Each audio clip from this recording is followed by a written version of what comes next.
Professor Marston e as Mulheres Maravilhas, de 2017.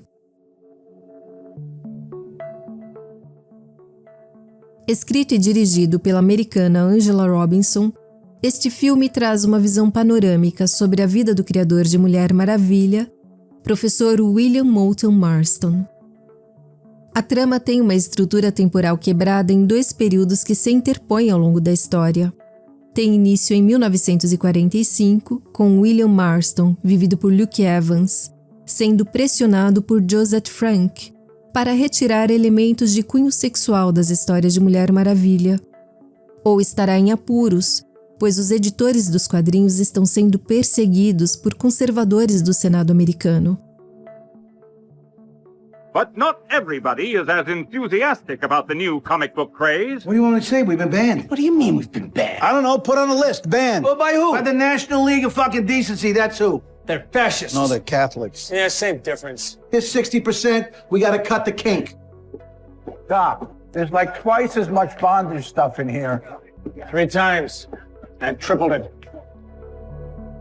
A partir daí há um retrocesso para o ano de 1928. Marston é então professor de psicologia em uma faculdade, junto de sua esposa Elizabeth Holloway Marston, a sempre marcante Rebecca Hall. Nesse período, o casal está trabalhando em uma pesquisa para o desenvolvimento de um aparelho que identifique mentiras ou verdades no comportamento humano, um dos precursores do polêmico polígrafo, e aceitam como assistente a estudante Olive Byrne, interpretada por Bella Heathcote, que é uma entusiasta dos trabalhos publicados pela professora Elizabeth Marston. E logo o envolvimento entre os três extrapola o interesse acadêmico e se vê em um relacionamento amoroso que trará sérias consequências práticas.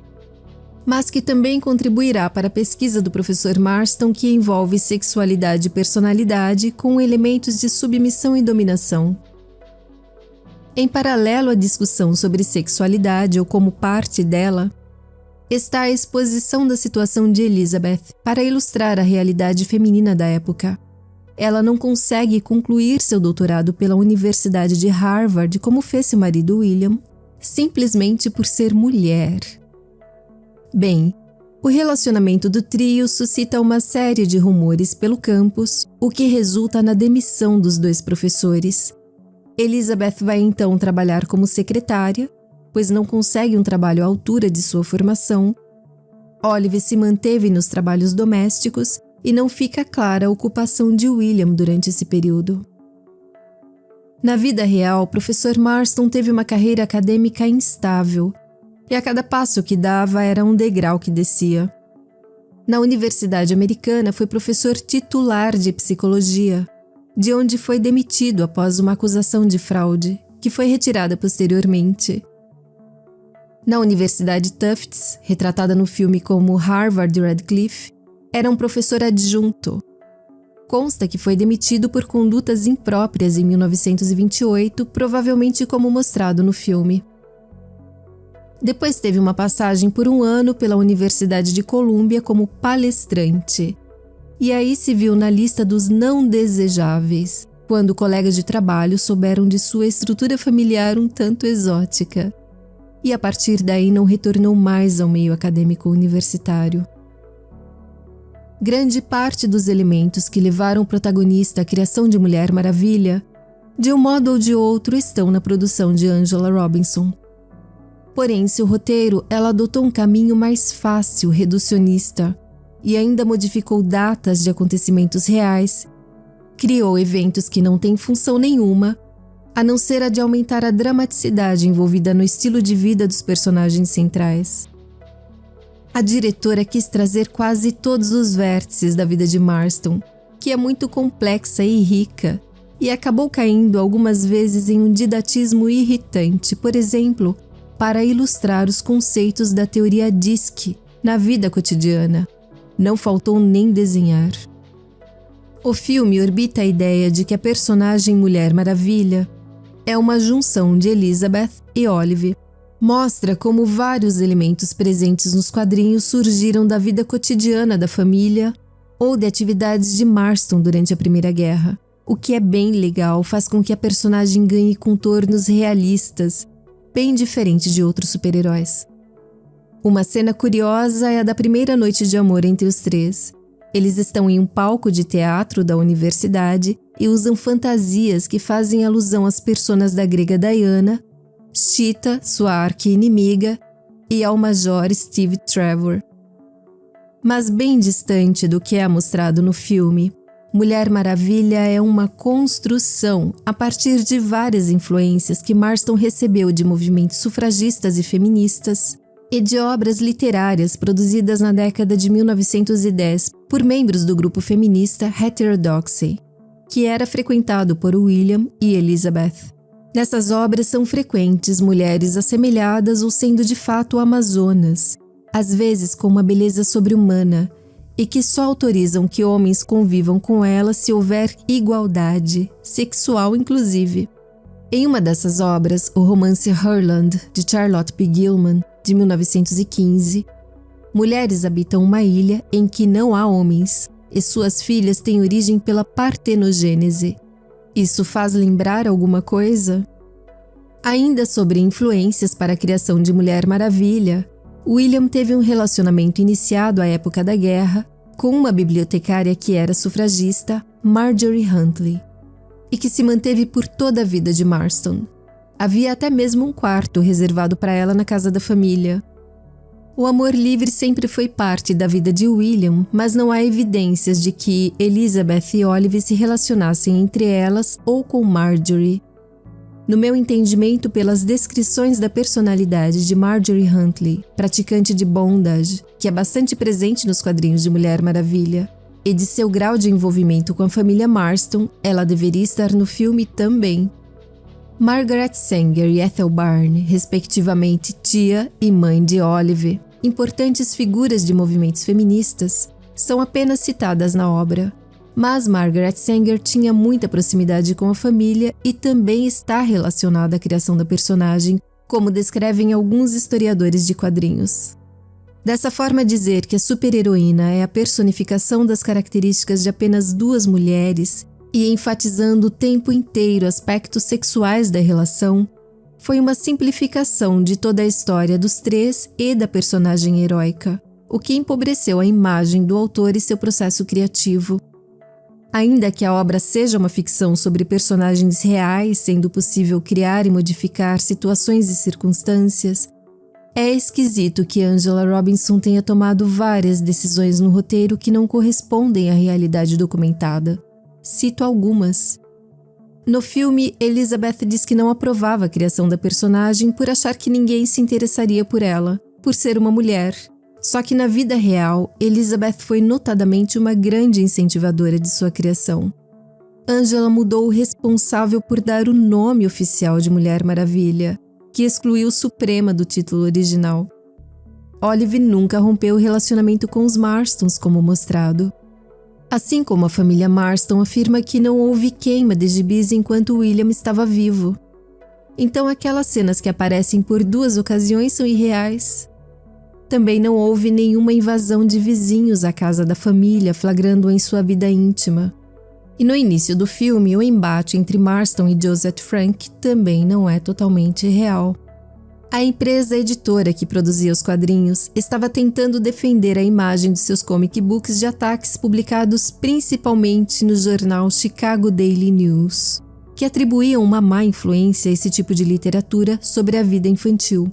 E como era um movimento em crescimento, a editora estabeleceu um comitê do qual fazia parte Joseph Frank, especialista respeitada em literatura infantil, para avaliar e aprovar as produções. Joseph tentou convencer Marston para que retirasse o conteúdo que ela considerava inadequado, mas não tinha nenhum poder para pedir a demissão do autor ou mesmo proibir as publicações. Ela era uma consultora contratada e, além do mais, tinha um perfil progressista. Era defensora das histórias heróicas dos comic books, mas acabou se demitindo do cargo. Ter o selo de aprovação de Joseph era importante porque aumentaria a confiança dos pais, mas não era uma ameaça para Marston. Afinal, a empresa estava ganhando muito dinheiro com Mulher Maravilha e não estavam infringindo nenhuma lei. Até aquele momento, pelo menos. O Comitê do Senado mencionado no filme só foi estabelecido em 1954, aí sim. As ameaças contra todos os quadrinhos tiveram início, mas Marston já havia falecido. Sendo assim, logo de início, o fio condutor do filme está deslocado no tempo histórico e, de novo, Angela Robinson coloca uma carga dramática desnecessária à produção. Alguns elementos fazem bastante falta no filme, como a informação de que William já tinha uma relação com produções de cinema enquanto ainda estava na faculdade de Direito, então ele já era conectado ao mundo das artes. Em 1940, ele trabalhava como psicólogo consultor na All Comics, uma das empresas que anos mais tarde originou a DC Comics. E o fato de já trabalhar lá abriu espaço para apresentar a personagem aos editores. Também faz falta mostrar que Elizabeth não passou a vida trabalhando como secretária. Ela exerceu a psicologia e trabalhou como editora inclusive para a Enciclopédia Britânica.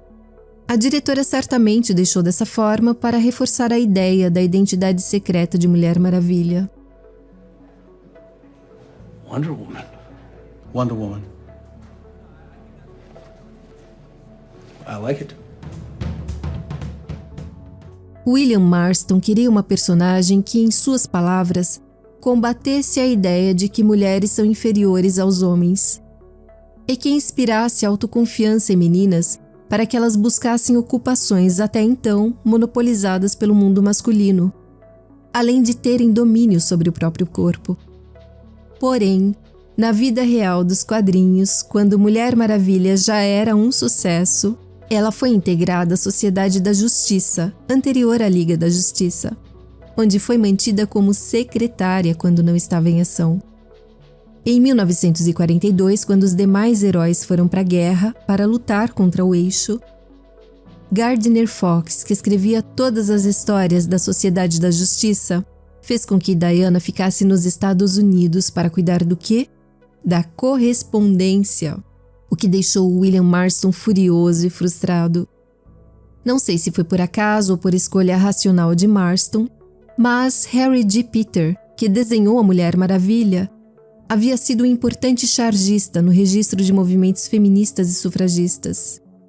Curiosamente, as primeiras histórias escritas por Marston frequentemente mostravam Mulher Maravilha perdendo sua força amazônica se fosse acorrentada por um homem. Então ela se libertava dessas correntes para significar sua emancipação em relação aos homens.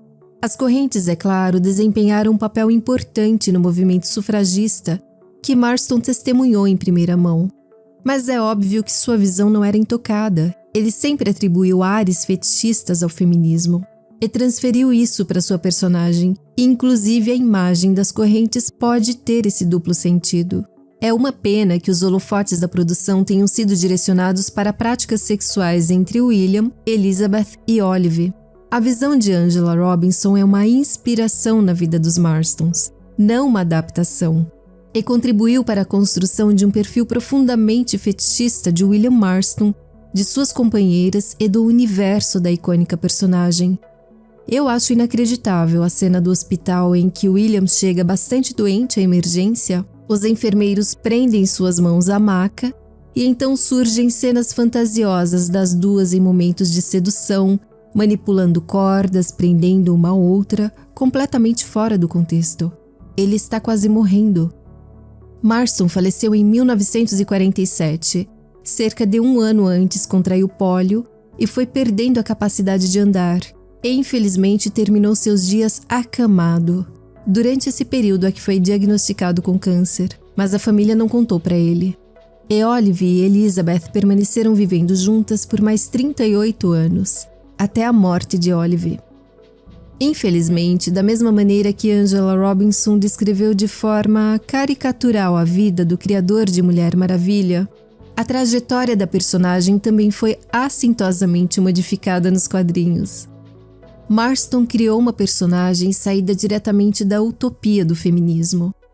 Na Ilha Paraíso, onde as Amazonas viviam em paz há séculos, a rainha Hipólita esculpiu sua filha Diana a partir da argila, que, abençoada por Afrodite, ganhou vida e aprendeu a lutar com suas irmãs amazonas. Não havia homens na ilha. Mesmo suas divindades eram femininas, como se lê nos clamores e lamentações de Diana, como grande era, pela lança de Atena. Muitas foram as mudanças ao longo do tempo, mas em 2011 veio a pá de cal nos fundamentos feministas adotados por Marston. A origem de Diana passou a ser atribuída a um relacionamento entre Hipólita e Zeus. E quem a ensinou a lutar foi Ares, o deus da guerra. Isso foi uma completa traição a Marston e quebra toda a ligação dessa ficção com a história real de movimentos políticos femininos. Além do mais, trazer Zeus para a história aproximou a gênese de Mulher Maravilha à gênese de Thor, também filho de um deus, o que dissolveu os aspectos únicos da super-heroína. Professor Marston e as Mulheres Maravilhas é importante basicamente por ser o único filme não documental sobre o tema para o cinema até agora, mas espero que seja logo superado. Mulher Maravilha, seus criadores e inspiradores merecem um registro mais comprometido e realista. Quanto à trilha sonora de Tom Howe, é agradável e muito bonita, eu gosto cada vez mais. Mas fora do filme, como música ambiente. Porque no filme, como trilha, não faz muito sentido. Não se sente a identidade com as personagens, ou tensão ou drama, porque o próprio filme não se aprofunda nessas características. Se você ainda não assistiu Professor Marston e as Mulheres Maravilhas, ele está disponível em plataformas digitais por aí. Tenha uma boa experiência e tire suas próprias conclusões.